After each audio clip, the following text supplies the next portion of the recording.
Informação quente, atualizada aqui agora. Seria o adeus do Lula. Bolsonaro volta em 2026. E esses ataques que o Alexandre de Moraes vem sofrendo. Tudo isso aqui agora no nosso canal. Vou trazer para vocês vídeos atualizados. Vou trazer para vocês as últimas atualizações. Tem coisa nova aqui, hein, gente? Tem coisa nova. Olha, aperte os cintos e vamos para cima. Porque tem muita coisa pra gente ver aqui nesse vídeo. Vai ser bem rápido, bem pontual sobre essa questão. Adeus do Lula, Bolsonaro volta em 2026 como elegível, vai poder participar. E esse inquérito vai rolar, não vai acontecer? Já tem data desse julgamento. Como está essa situação? Dá uma olhada você mesmo aqui. Mas antes, deixa o seu joinha pra mim, esmaga o dedo no like. Deixe os seus comentários aqui, que é importantíssimo os seus comentários. E se inscreva no canal, tem um botão aqui embaixo para você se inscrever. Vem, vamos dar uma olhada aqui no que nós temos de atualizado agora no nosso giro, porque aqui eu trago a informação, mas você tem o seu espaço aqui democrático para você deixar a sua opinião. Quero muitos comentários aqui e pelo menos uns 10 mil likes, hein? Vamos lá? Deixa eu trazer aqui a declaração do ex-presidente Jair Bolsonaro, que foi citado 535 vezes nesse relatório de 884 páginas da Polícia Federal. Ontem, em Brasília, Jair Bolsonaro se pronunciou, então, pela primeira vez sobre o indiciamento, no caso da suposta tentativa de golpe de Estado. O ex-presidente classificou as acusações como absurdo. Os inquéritos, ninguém tem dúvida, até pelos áudios vazados do Tagliaferro com Ayrton Vieira, que o processo todo é conduzido, é alterado o tempo todo. Inclusive tem um grau de sigilo mais alto possível para exatamente ser alterado a maneira que convém ao encarregado do inquérito. Nem vou falar que vocês estão cansados de saber que o inquérito não tem a participação do Ministério Público. A mesma pessoa faz tudo. E no final dá o relatório e vota para condenar quem quer que seja ainda.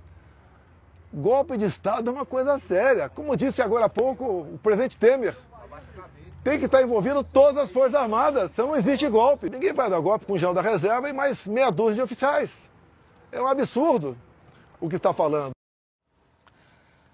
Jair Bolsonaro também negou ter participação em algum plano para permanecer no poder. Da minha parte, nunca houve discussão de golpe. Se alguém viesse discutir golpe comigo e falar, tá tudo bem, e o after day? E o dia seguinte, como é que fica? Como é que fica o mundo perante a nós? A palavra golpe nunca esteve no meu dicionário. Ao negar a suposta trama de um golpe de Estado, Bolsonaro afirmou que o estado de sítio chegou a ser estudado depois de o PL ser multado em 22 milhões de reais por contestar a segurança das urnas e o resultado das eleições de 2022. No entanto, o ex-presidente destacou que essa possibilidade foi descartada. Na coletiva, o ex-presidente sugeriu aos jornalistas e à população que solicitem, por meio de lei de acesso à informação, os detalhes de um inquérito que trata da suposta invasão aos sistemas do Tribunal Superior Eleitoral em 2018. A Oeste já acionou a lei de acesso à informação. Eu não vou ser esse criminoso de falar para você que está lá dentro. Mas realmente, não é preocupante, é horripilante o que está nesse inquérito. 3 páginas deles apenas interessam. Só 3. Tenho aqui decorado na minha cabeça. Mas não posso falar. Tem de vista ele ser confidencial. E ali, esse inquérito de 2018, as eleições de 2018 e não de 2022, bota um ponto final na confiabilidade ou não do nosso sistema eleitoral. O que eu peço a vocês da imprensa. A imprensa, para o meu advogado, é outro assunto. Via Lai, peçam esse inquérito 1361/2018. Se conseguirem, só ligar para mim que eu digo a página para você descobrir algo que é inacreditável. Para o meu advogado, eu solicito a ele, porque quem decide dá página a ele, que peticione também o senhor Alexandre de Moraes, para que nós possamos ter acesso a esse inquérito, para que possamos esclarecer as eleições de 22 via 2018. Isso é fundamental. Tem gente que tem dúvidas, tá? E nós podemos dissipar essas dúvidas com um documento oficial produzido pelo próprio TSE.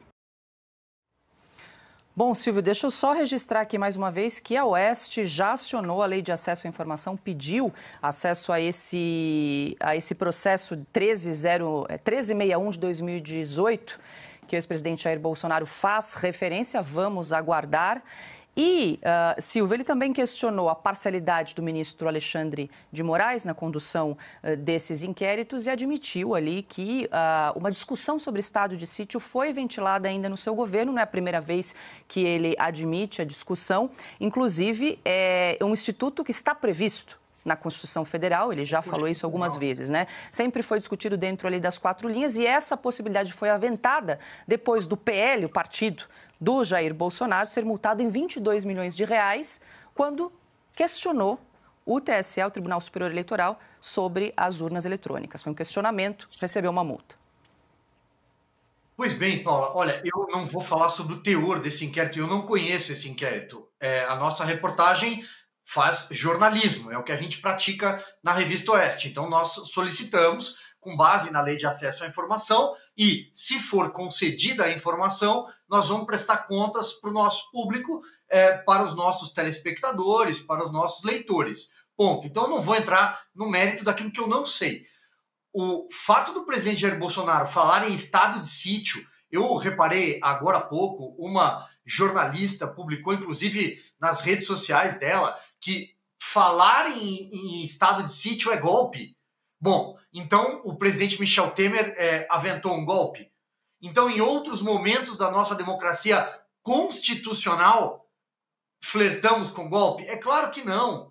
O que acontece é uma perseguição e a mídia tradicional, parte dessa mídia tradicional, eu diria que majoritária, quer ver o presidente Jair Bolsonaro preso, independentemente de ter uma justificativa plausível para tal. O que eu estou defendendo aqui, por exemplo, é a legalidade, é o direito constitucional. Por quê? O que vale para um vai valer para o outro lá na frente. É preciso colocar a bola no chão, às vezes. E Brasília sabe fazer isso, mas não está fazendo isso nessa hora. O recado que o presidente Michel Temer deixou com essa fala é claríssimo. E acho que o ministro Gilmar Mendes entendeu, porque é o decano, é a voz mais experiente da corte, indicado no final do governo Fernando Henrique Cardoso e ficará lá até 2030. Ele sabe do que eu estou falando. É preciso parar. O ministro Alexandre de Moraes age de forma desenfreada. É preciso parar e entender o que é a legalidade. Do contrário, nós vamos ter um rompimento constitucional, porque o Congresso já não aguenta mais esse tipo de situação. Então, o recado está dado, e a maioria do Congresso também virá, talvez nas urnas em 2026. Eu não vou entrar no mérito do inquérito, Paula, como eu disse, porque eu não tenho conhecimento. Piotr, suas considerações, a gente estava aqui até inclusive discutindo do artigo 21 da Constituição Federal. Compete à União, inciso 5º, decretar estado de sítio, estado de defesa e a intervenção federal. E a gente acompanhou ali o ex-presidente Jair Bolsonaro admitindo que houve ali uma discussão da possibilidade de se decretar o estado de sítio. Que ele disse, eu preciso ver se tem um remédio, na opinião dele, o país precisava de um remédio constitucional, consultou a Constituição, como não tinha, não foi adiante. Mas mesmo assim, que fosse adiante, a decisão era dele, mas ele tinha que solicitar ao Congresso Nacional. O estado de sítio está lá, é esse o procedimento. Antes ele tem que ouvir, se não me engano, é o Conselho da República e o Conselho de Defesa. São os órgãos ali do Executivo, ele ouve, tem, digamos, o parecer positivo e depois solicita isso ao Congresso Nacional, que pode dizer não. Ou seja, não é golpe. Primeiro que está previsto na Constituição. O senhor fez menção, se alguém acha que um artigo constitucional é golpista, bom, então que volte a 1988 e diga a todos os constituintes que escreveram a Constituição. Vamos parar com a bobagem, vamos pensar na lei. Se essas pessoas que estão dizendo isso só dissessem para o Supremo, cumpram a Constituição, trabalhariam em prol do país. Mas vamos lá. O que o presidente Bolsonaro levanta aí é uma série de suspeições que precisam ser discutidas sim. Vamos lá. Com relação à questão dos relatórios da Polícia Federal, qualquer que seja, no mesmo dia daquele suicida, do caso triste de suicídio lá na Praça dos Três Poderes. Houve uma reunião secreta. Desta reunião, no Palácio da Alvorada, estava o chefe da Polícia Federal, junto com alguns ministros do Supremo Tribunal Federal. O que ele estava fazendo lá? Dias depois, vem todo esse inquérito aberto pela Polícia Federal, em relação à questão, sobretudo, do golpe. Bom, é preciso dizer. O ministro Alexandre de Moraes, em que pese o fato da condição dele de ministro, a suspeição dele está apontada naquelas matérias reveladas pela Folha de São Paulo, em que ele dizia como queria, via o juiz auxiliar, como queria que o perito do TSE fizesse exatamente o laudo para ele julgar, que ele iria julgar posteriormente. Qual é a relação que tem agora o ministro Alexandre de Moraes? Como é que essas conversas se dão com o chefe da Polícia Federal, que estava com ele nessa mesma reunião com o presidente da República, o presidente Lula, no Palácio da Alvorada, lá naquele dia? Ou seja, eu estou falando aqui de suspeições. E se você tem muita suspeição, você começa a, obviamente, duvidar ou a ter preocupação com a lisura do processo. E se você tem essa suspeição sobre a lisura do processo, como ir adiante? Nós estamos falando de uma coisa séria. Eu vou repetir a frase do Silvio aqui, né? Adultos são adultos. Adultos tratam com, obviamente, a maturidade de um adulto. Não se pode ir adiante dessa maneira porque você gera mais dúvida ainda num país que está, obviamente, fraturado, porque viu a sua Constituição ser fraturada. O Estado jurídico brasileiro hoje, ele inexiste porque você não tem certeza de absolutamente nada, dada a insegurança jurídica que se criou sobre quase tudo. Daí o presidente Bolsonaro aponta todas essas suspeições e sobre esse inquérito, por exemplo, de 2018, e ainda está em sigilo. Ainda em sigilo. E que trata, obviamente, também da capacidade do sistema eleitoral brasileiro ser credível, ser insuspeito com relação a fraudes. Por que isso não foi trazido para um debate público, as informações que tem nesse inquérito? Porque isso é interesse público, é interesse do público, é interesse nacional. O Supremo não pode ficar com isso debaixo do braço. Ele não tem este direito. E outra, precisa de tempo, mas desde 2018 não avançou? Convenhamos.